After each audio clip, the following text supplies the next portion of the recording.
Okay, Green Craftsman's in the garage. Time to pull the engine. I didn't bother making a short for this one. Really, there's no point, but I will make a short for something I did end up getting for this machine, which I will actually show in this video as well.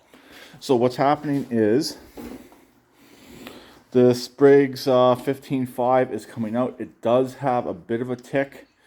I'll be pulling it out in favor of a Craftsman Kohler 15.5. This engine is a direct replacement, just like just about every engine for these machines, and really just about any machine out there is a direct replacement.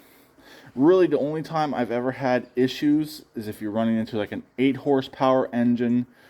Sometimes they have a little bit of a different crankshaft on them, especially the really early 8 horsepower engines. 8 to 10s actually, my bad.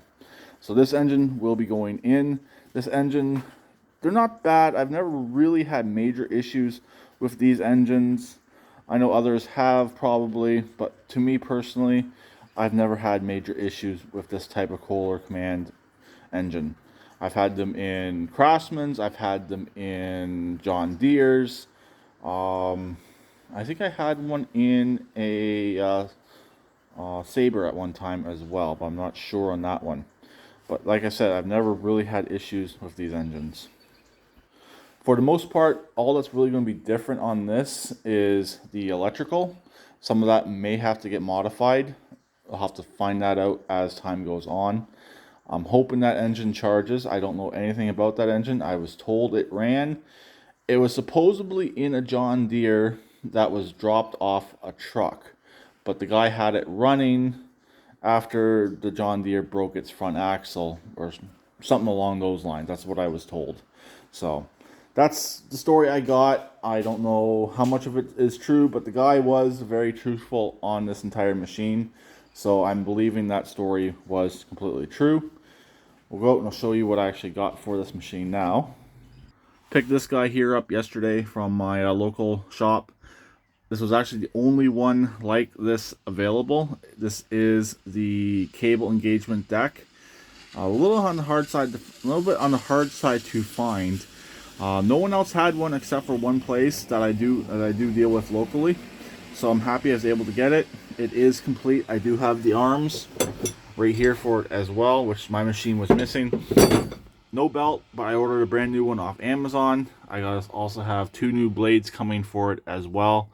It doesn't look too bad underneath. A little bit of surface rust on top, but nothing really to be concerned about. So anyways, I'm going to get this engine changed out. Also, what's being changed on this machine here is the back 2 tires. I have 2 nicer tires on a different transaxle. Also, they are somewhat mismatched.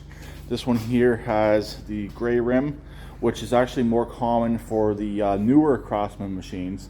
So when I put together my Hooptie Murray, this tire will be going on there with one of the other gray rims I have. The fronts are both good. They're the white ones for Craftsman's. Really, my whole goal with this machine is to make it look as good as possible. It is still Hooptie. I'm still going to call it a Hooptie. I might go more into that in detail at a later video. We'll see. But really, if you look up the definition of Hooptie, it's something that is basically a piece of junk, and or something that you're putting together with multiple different parts. This machine definitely won't be a Hooptie in the end, but it's a Hooptie at the moment since I have to put it together. So that's pretty much it. I'm not, like I said, I'm not going to show changing the engine. I might show the wiring once it's done. If you've seen one engine done, you've seen them all. These machines are so straightforward when changing the engine.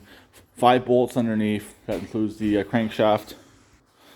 And then usually 3 to 4 wiring connections to starter. Depends on how many connections you have for the charging system and the kill system.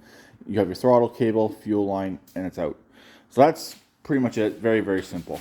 So I'll talk to you later. Please keep it redneck like always, and please subscribe and comment.